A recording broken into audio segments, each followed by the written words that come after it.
많은 분들이 부모님이 오래 사셨으니 나도 장수하겠지라고 말합니다. 하지만 의학적으로는 그 믿음이 틀렸습니다. 최신 연구에 따르면 장수의 80%는 생활 습관입니다. 유전은 20%에 불과하죠. 즉, 지금 어떻게 사느냐가 앞으로의 수명을 결정합니다. 혹시 계단 2층만 올라가도 숨이 턱 막히진 않으신가요? 밤새 자도 개운하지 않고 낮에 졸음이 쏟아지지 않나요? 아무렇지 않게 지나칠 수 있지만 이런 변화가 바로 노화 신호일 수 있습니다. 반대로 작은 습관 하나만 바꿔도 90세, 100세까지도 스스로 걸으며 살아갈 수 있습니다. 저는 74세 가정의학과 의사 김현수 원장입니다. 40년 넘게 진료하며 수많은 어르신들을 지켜봤죠. 오늘은 장수 체질을 가르는 5가지 확실한 기준을 알려드립니다. 보시는 동안 몇 가지에 해당되는지 스스로 체크해 보시길 바랍니다. 특히 마지막 부분까지 들으시면 매일 실천할 수 있는 생활 루틴도 얻으실 수 있습니다. 시청 전에 부탁드립니다. 이 영상이 도움이 된다면 좋아요 한번 눌러주시고요. 구독 버튼을 눌러주시면 앞으로도 매일 실천 가능한 건강 습관을 받아보실 수 있습니다. 그리고 댓글로 알려주세요. 나는 몇 가지에 해당된다. 적어주시면 서로 비교하며 더 큰 힘이 될 겁니다. 자, 그럼 시작해 볼까요? 첫 번째는 바로 하체 근력과 균형입니다. 저는 늘 이렇게 말합니다. 다리 힘이 곧 수명이다. 하체 근력이 튼튼해야 움직일 수 있고 움직여야 건강을 유지합니다. 실제로 노인 사망 원인 중 가장 흔한 것 중 하나가 낙상 후 합병증입니다. 넘어져서 뼈가 부러지고 그 후유증으로 심폐 기능이 약해지거나 폐렴에 걸리거나 심지어는 거동 불능이 되어 급속도로 노화가 진행되는 거죠. 여러분도 주변에서 넘어진 뒤로 급격히 약해졌다, 이런 이야기 많이 들어보셨을 겁니다. 그렇다면 하체 근력을 어떻게 평가할까요? 제가 가장 권하는 검사가 있습니다. 바로 의자에서 5번 일어나기입니다. 방법은 아주 간단한데요. 등받이 있는 의자에 앉은 뒤 양손은 가슴 위로 교차합니다. 그리고 양발은 땅에 딱 붙이고 일어서기와 앉기를 5번 반복해 보는 겁니다. 이때 12초 이내로 끝낸다면 하체 근력이 양호하다는 뜻입니다. 15초가 넘어가면 균형 감각과 근력이 상당히 떨어져 있다는 경고 신호죠. 20초 이상 걸린다면 낙상 위험군으로 분류됩니다. 이 간단한 테스트 하나로 지금 내 다리 상태를 바로 확인할 수 있으니까요. 오늘 꼭 한번 해보세요. 또 한 가지 중요한 검사, 30초 한발 서기입니다. 하실 때는 균형을 잃고 넘어질 수 있으니 벽이나 의자 가까이에서 안전하게 테스트 하시는 게 좋아요. 방법은 양팔을 벌리지 않고 양발은 바닥에 딱 붙인 상태에서 한 발만 들고 버텨보세요. 30초 이상 버틴다면 균형 감각이 좋은 편입니다. 10초도 못 버틴다면 낙상 위험이 매우 높습니다. 자, 이제 측정법을 알았으니 다음은 훈련법입니다. 첫째, 의자 스쿼트 훈련. 하루 10번씩 아침과 저녁으로 해보세요. 처음에는 힘들겠지만 꾸준히 하면 놀랍게도 2주 만에 다리가 가벼워집니다. 둘째, 계단 한층 오르기. 엘리베이터 대신 계단을 쓰는 것. 이 습관 하나가 하체 근력을 빠르게 회복시킵니다. 셋째, 균형 훈련입니다. 양치하면서 한 발 들기. TV 보면서 발끝 들기. 작은 동작이지만 매일 하면 신경계가 균형을 배우게 됩니다. 넷째, 발목 돌리기. 혈액순환을 돕고 작은 낙상도 예방합니다. 이런 습관들을 꾸준히 한 분들은 80세가 넘어도 자기 발로 씩씩하게 걸어 다니십니다. 실제로 일본 연구에 따르면 하루 15분의 근력 운동만으로 평균 수명이 7년 늘어났습니다. 미국 노인의학 학회도 강조합니다. 하체 근력이 튼튼한 노인은 인지 기능도 떨어지지 않는다고요. 왜냐하면 다리를 움직일 때 뇌로 가는 혈류가 늘어나기 때문입니다. 즉, 다리를 움직이는 건 단순히 걷는 힘이 아니라 뇌 건강까지 지키는 비밀 열쇠입니다. 하체 근력은 단순히 근육의 문제가 아닙니다. 삶의 독립성과 직결됩니다. 스스로 화장실에 가고 스스로 요리를 하고 스스로 장을 보러 갈 수 있느냐, 이것이 곧 노년기의 진짜 행복이거든요. 혹시 지금 의자에서 5번 일어나기조차 버겁게 느껴지셨나요? 그렇다면 지금이 시작할 때입니다. 오늘 저녁 TV 보기 전에 딱 5번만 해보세요. 그게 내일의 근육이 되고 내년의 건강이 됩니다. 다시 한번 강조드리지만 다리 힘은 곧 생명력입니다. 두 번째는 바로 심폐회복력입니다. 많은 분들이 숨찬 건 나이 탓 이렇게 쉽게 넘기십니다. 하지만 의학적으로 보면 숨이 차는 건 단순 노화가 아닌 심장폐 기능 저하의 경고음입니다. 심폐회복력이 좋은 사람은 갑자기 아파도 금방 회복하고 감염병에도 잘 버팁니다. 반대로 심폐 기능이 약하면 조금만 아파도 크게 번지고 회복 속도도 매우 느립니다. 그럼 심폐회복력을 간단히 확인하는 방법을 제가 알려드릴 테니 한번 체크해 보세요. 첫째, 계단 2층 오르기입니다. 계단을 2층 정도 오르고 그 자리에서 1분 쉬어 봅니다. 그 뒤에 단 1분만 지나도 숨이 곧 가라앉고 주변 사람과 편안히 대화를 나눌 수 있다면 여러분의 심폐회복력이 아직 튼튼하다는 뜻입니다. 반대로 1분이 지나도 여전히 숨이 턱 막히고 말이 끊겨 제대로 이어지지 않는다면 심장과 폐 기능이 조금은 약해졌다는 신호로 받아들이셔야 합니다. 이처럼 단순한 느낌만으로도 심폐 건강 상태를 쉽게 확인할 수 있습니다. 둘째, 걷기 회복 테스트. 평소보다 빠른 속도로 5분만 걸어보세요. 걸음을 멈췄을 때 호흡이 금세 가라앉는다면 심폐회복력이 좋은 것입니다. 하지만 오래도록 숨이 차고 머리가 어지럽다면 심장과 폐가 약해졌다는 의미입니다. 제가 진료했던 환자 중 박모 어르신 사례가 있습니다.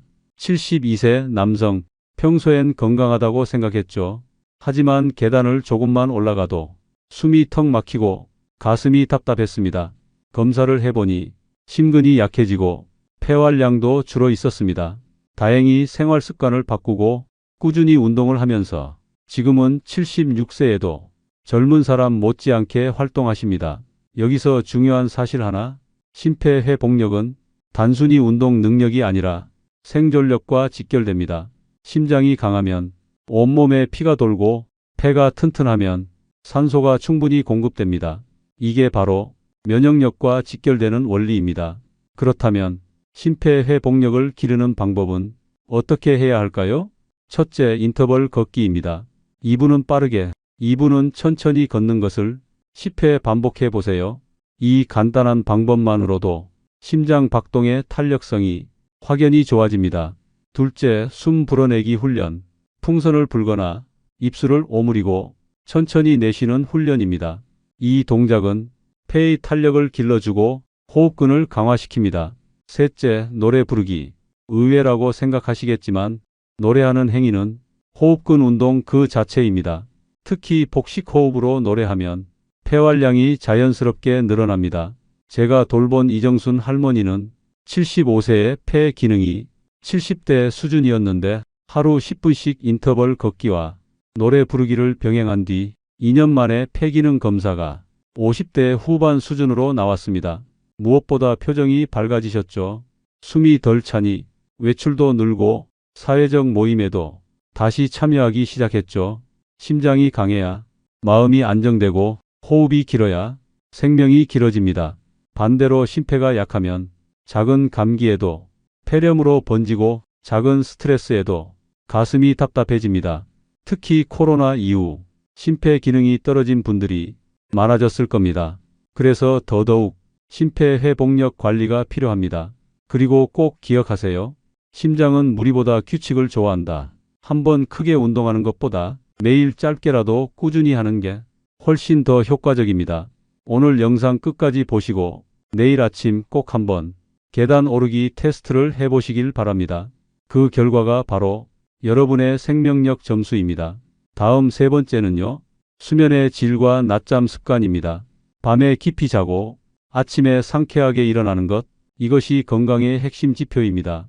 수면의 질이 떨어지면 면역력이 무너지고 호르몬 균형도 흐트러집니다.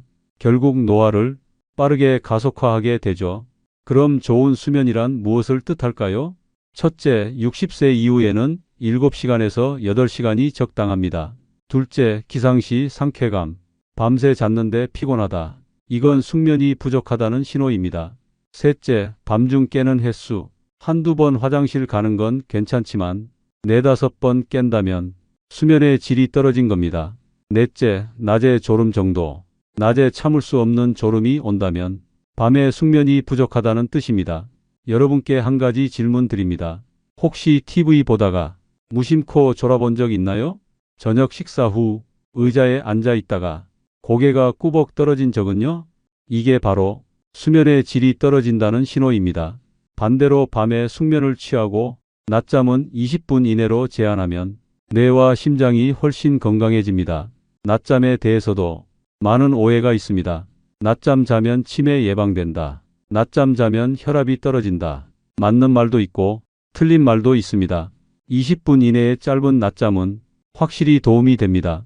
하지만 1시간 넘게 자면 오히려 밤잠을 망치고 뇌졸중 위험까지 높아집니다. 그래서 저는 어르신들께 꼭 말씀드립니다. 낮잠은 약, 하지만 과하면 독이다. 아침에는 햇볕을 받으시고 오후 2시 이후에는 커피 녹차를 피하세요. 또 저녁 식사도 늦게 먹으면 위장이 불편해 잠이 깊어지지 않습니다. 잠들기 1시간 전에는 휴대폰이나 TV 화면은 멀리하세요. 이 간단한 루틴들을 지킨 분들은 불면증 약을 줄이고 심지어 끊을 수 있었습니다. 여러분, 지금 이 영상을 보시는 동안 혹시 눈이 자꾸 감기나요? 그렇다면 지금 당장 필요한 건 새로운 건강 루틴일 수 있습니다. 수면의 질을 지키는 것, 이것이 장수 체질이 세 번째 열쇠입니다. 네 번째는 바로 두뇌의 유연성인데요. 쉽게 말해 새로운 것을 배우고 익히고 활용하는 능력입니다. 많은 분들이 이렇게 말하십니다. 이 나이에 무슨 공부야? 머리가 굳어서 안 들어와. 하지만 과학은 다르게 말합니다. 뇌는 평생 바뀔 수 있다는 겁니다. 하버드 대학 연구에 따르면 60세 이후에도 새로운 언어나 악기를 배운 사람들은 치매 발병 위험이 48% 줄었습니다. 여러분 혹시 기억하시나요? 83세에 영어 공부를 시작해 외국인과 대화까지 가능해진 김영희 할머니 사례. 이건 단순한 예외가 아닙니다. 전 세계적으로 70대, 80대에 새로운 악기를 배우고 자격증을 따는 분들이 꾸준히 늘고 있습니다. 그만큼 뇌의 잠재력은 끝이 없다는 뜻이죠. 반대로 두뇌 유연성을 잃으면 어떻게 될까요? 변화를 두려워하고 새로운 것을 거부하게 됩니다. 결국 뇌는 점점 좁은 길만 반복하게 되고 쉽게 굳어버립니다. 이런 분들의 특징은 새로운 기계를 배우기 싫어하고 자주 쓰던 길만 고집하며 익숙한 음식만 찾습니다. 그 순간부터 뇌는 더 이상 자라지 않고 빠르게 퇴화하기 시작합니다.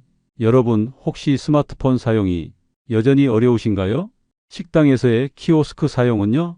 하지만 작은 시도만 해도 뇌에 강력한 자극이 됩니다.